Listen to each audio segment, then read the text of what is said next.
everybody, welcome back to the channel. My name is Kat and this is Slightly Feral Living, or Meat Fueled Living, if that is actually how you had found me before. I promise I'm going to stop saying that soon enough, but I am recording on my iPhone today and I do not have a microphone, so I do have to apologize if the sound and the video quality is not as you might expect. But in any case, today we're going to talk about starting the carnivore diet.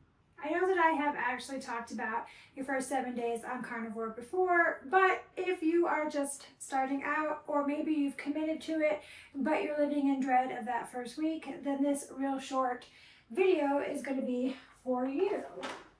The first 7 days of carnivore can be pretty rough, especially when you don't know what to expect. And I can tell you that I've actually been through it more than once. So if you know my story, you know that this is not the first time that I have failed and started over on the carnivore diet. However, all that being said, I am very aware how starting out again, or for the first time on the carnivore diet, can be intimidating. So first and foremost, I want to say welcome, congratulations for taking this step, and we are so happy to see you here on the wild side. And second, don't be afraid. Don't be nervous, because all of the things that you are going to go through in this first week on the carnivore diet are actually much easier to tackle if you know what to expect. It will definitely try your patience, your willpower, and even your digestive system, but that doesn't mean that it's not doable. So I'm going to go ahead and walk you through some of the things that I think will really help you if you were aware of them starting out this carnivore diet, and ways that I think are going to actually help you get through it.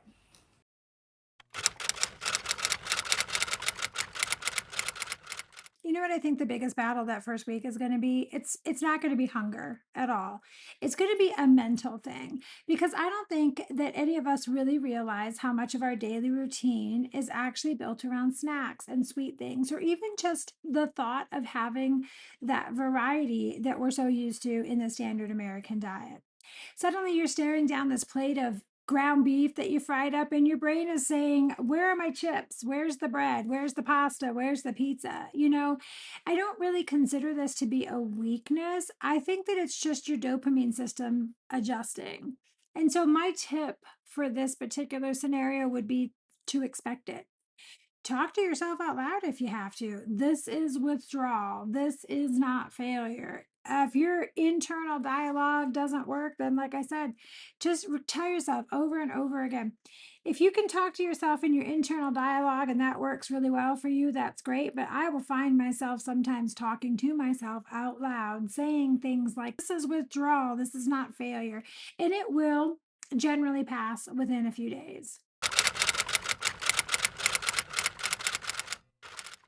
The number two thing that I think is going to be hard for people in that first week is understanding that your energy levels might be on a little bit of a roller coaster.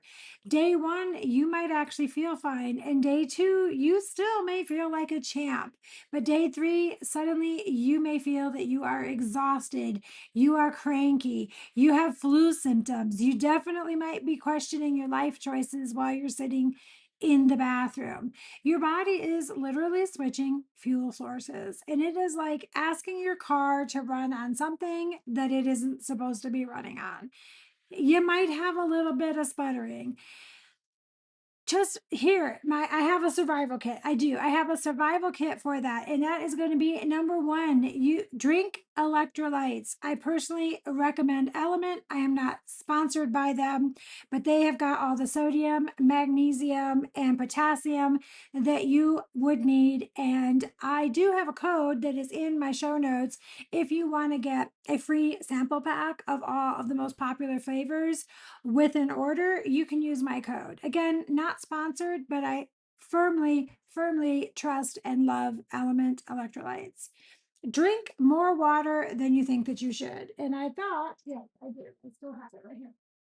I carry around something like this big bad boy all day. This is my second one of these, believe it or not, because I have been kind of feeling down and some other things, and I've just been doing a lot of water and electrolytes. But don't be afraid to nap. If you need to nap, take a nap. But I also recommend that you eat more fat because sometimes that low energy is just low fuel. So I usually say try all these things first, and then if you need to take a nap, take a nap.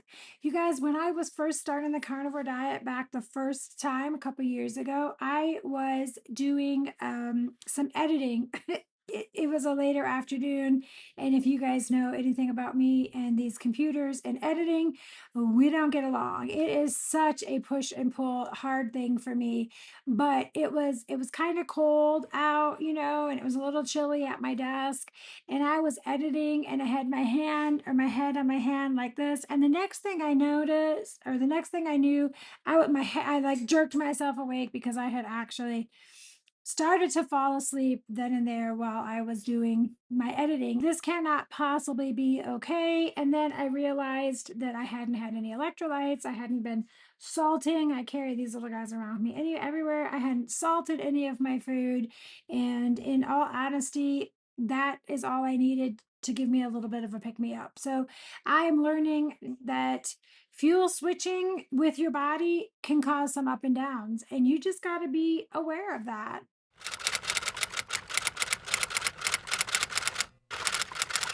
Hey everybody, we're in the bathroom. Well, my small bathroom, but we're in the bathroom because I do think that this is an important thing to talk about for your first week on the carnivore diet.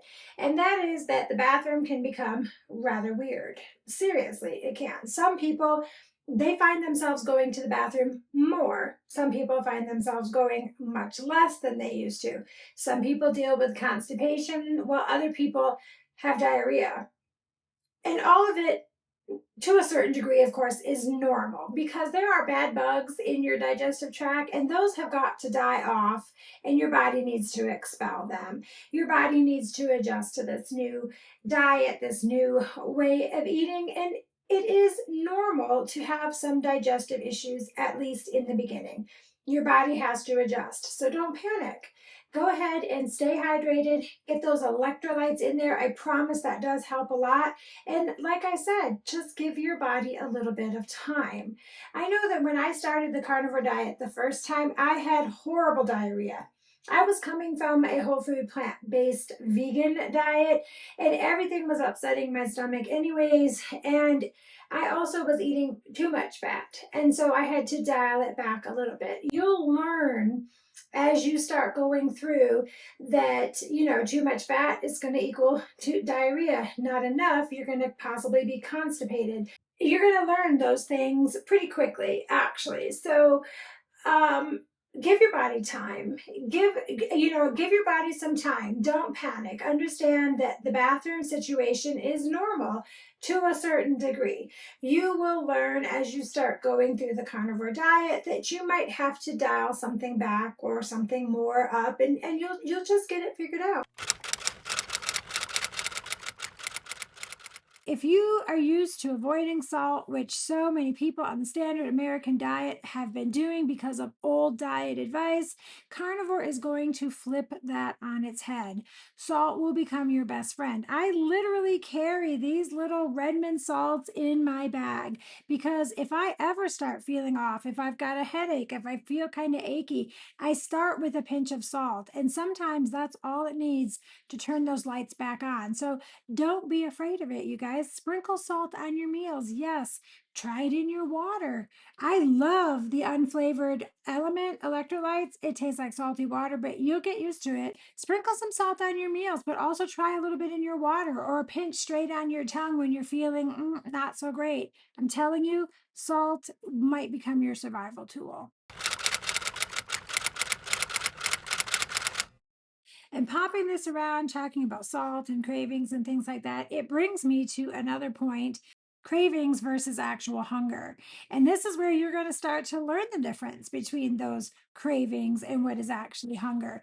Because true hunger does mean that making a steak sounds good. It sounds delicious. It sounds amazing. Yes, to the steak. But a craving is when a steak sounds boring and that ice cream sounds better. And in week one, those cravings are super, super loud.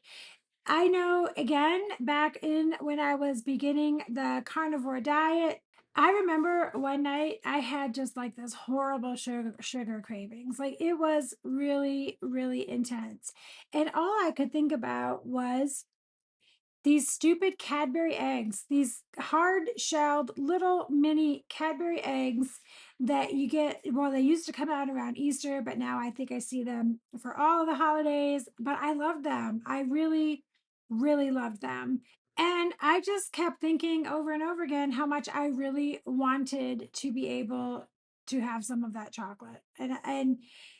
And then I was like, okay, I'm going to walk myself through this mindset. Is this a craving? Is this real legitimate hunger? So I started walking out to the kitchen and I was like, okay, well, if we're actually really, really hungry, let's go ahead and make up this hamburger patty that I had at the time. I had cooked up a whole bunch of hamburger patties and hard boiled eggs and stuff, and I was keeping them in my fridge. And I was thinking so much that I was hungry, but I was thinking of this chocolate. And I'm like, okay, no, we're going to go ahead and we're going to make this hamburger patty.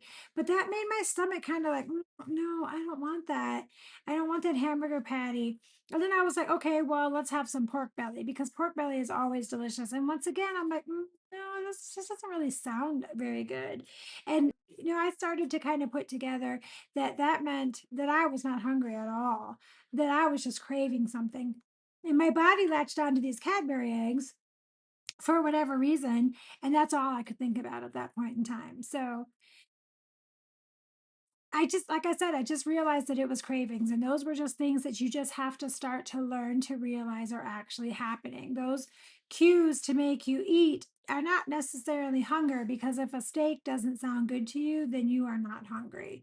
Unless, of course, you just hate steak. But then pick whatever animal protein that it is that you actually typically really enjoy. And if that doesn't sound good to you, then you're not hungry.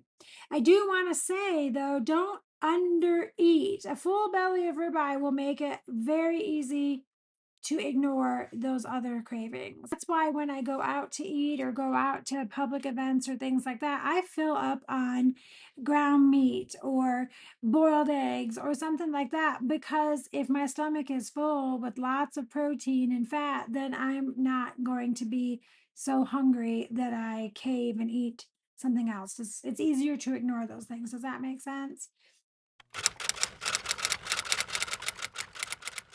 I think that the social challenge is going to be another point, another thing that you're going to have a hard time with on that first week. And I do believe that nothing will test your commitment quite like going to that first social event. And so maybe if you could avoid those in your first week or so, that would be great. But it's coming into the holiday season, so that's going to be harder and harder for people to do. But your friends that are offering you that pizza, or your family members asking you why you're on another weird diet, just be ready with a simple line. And you don't have to go into a lot of details. You could really say something simple like, I'm just doing a real short term reset to see how I feel. And that's vague enough, but also answers enough that I think that a lot of people will leave you alone after that.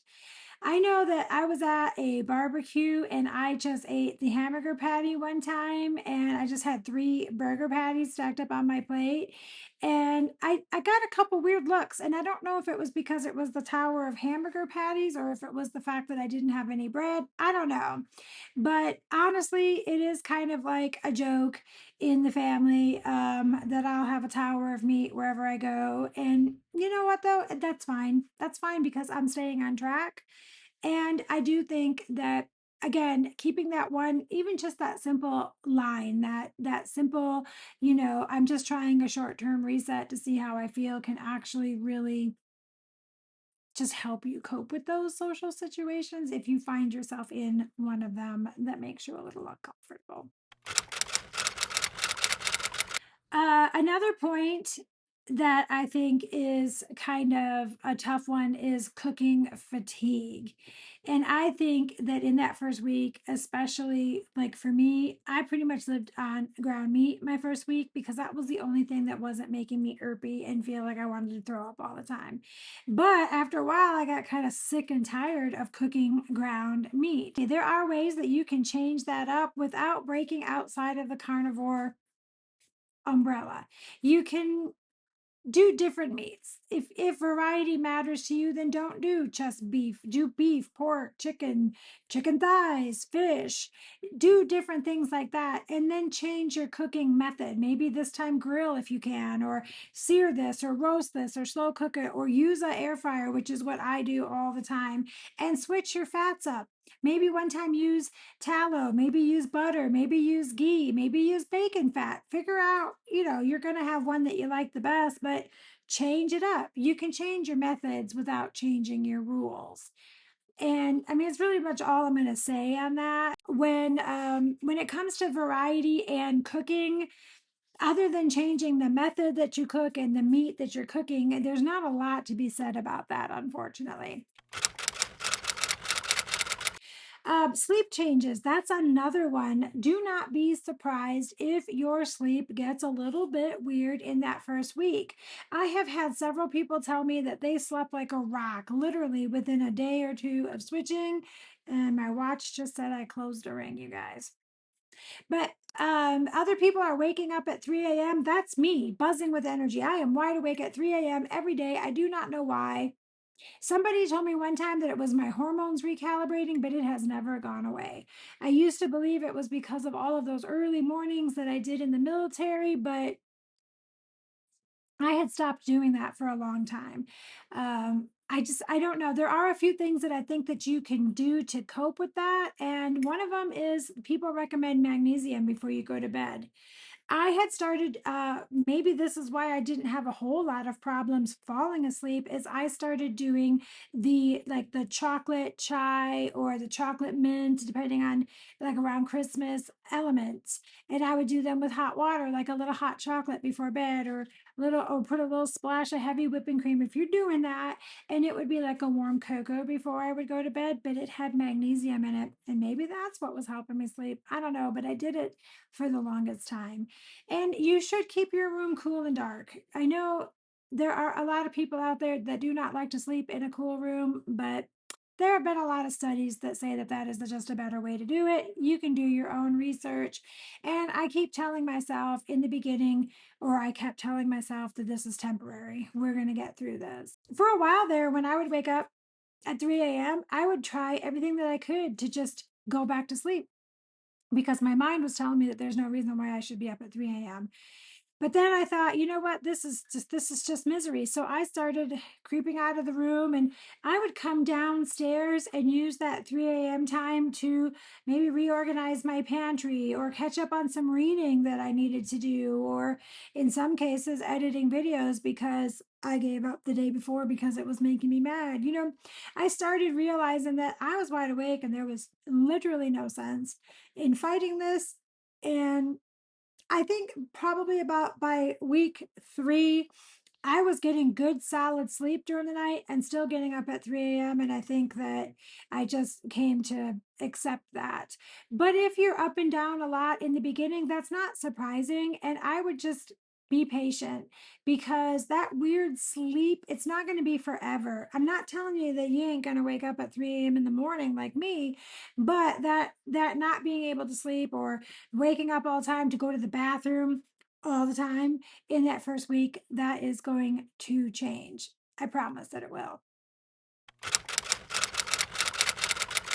The next thing is the scale trap. My scale's down here because I was doing a weigh in cat hair. You might drop a lot of weight right away initially. It's probably water weight, but you may not drop anything at all. And I don't want you to panic either way. The scale in week 1 is not the verdict. I don't even know what that's doing. So, things that I think would be better ways for you to track would be to take photos. Look at how your clothes are fitting. Do measurements if you're comfortable with that, and start kind of tracking your energy. I do think that the scale will catch up later. And again, I'm not going to spend a lot of time on the scale because with the carnivore diet, you are going to notice so many more non scale victories and improvements that this right here is literally the least of the important things, if that makes any sense. So, and finally, number 10, I do think your mindset shift is going to be rough in the beginning. The most powerful part of week one is not going to be the physical part, it's going to be the mindset shift. I think that you will start to realize how much your life revolved around carbs and snacks and constant eating. I did a video here recently about how I considered carnivore to be almost like a mirror, a little bit of self-reflection on during that video, because there were things that I was noticing that I had never realized before. One of them, in fact, was how my life had revolved around carbs and snacks and constant eating. And I do think that during this transition in these first couple of weeks of the carnivore diet, you are breaking some major habits and you're not just changing your food. So, week one is hard, but that's also why it is so worth it. Stick it out, and by day 7, you're going to really feel those little wins. You're going to have a clearer head, and you're going to have more energy, and you're going to have fewer cravings. I just think that this whole thing is so much bigger than food. And if you have made it past day 7 and you're watching this kind of after the fact, what was one of the first wins that you noticed? And it doesn't have to be a scale win, just what was one of the first ones that you had noticed. Share your story in the comments down below, because I honestly think that your story might help somebody else. So, very fast, very quick, very mindful and demure. No, anyways, this is the real story about your first week on carnivore. It's not going to be all sunshine. It's not going to be it's not going to be all ribeyes, but it is also not going to be impossible. If you go into it prepared for all the weirdness, I do think that you're going to come out a whole lot stronger. So, and if you liked this video, hit subscribe, you guys, because I'll be sharing more about what comes after week one, because trust me, the journey only gets more interesting from here.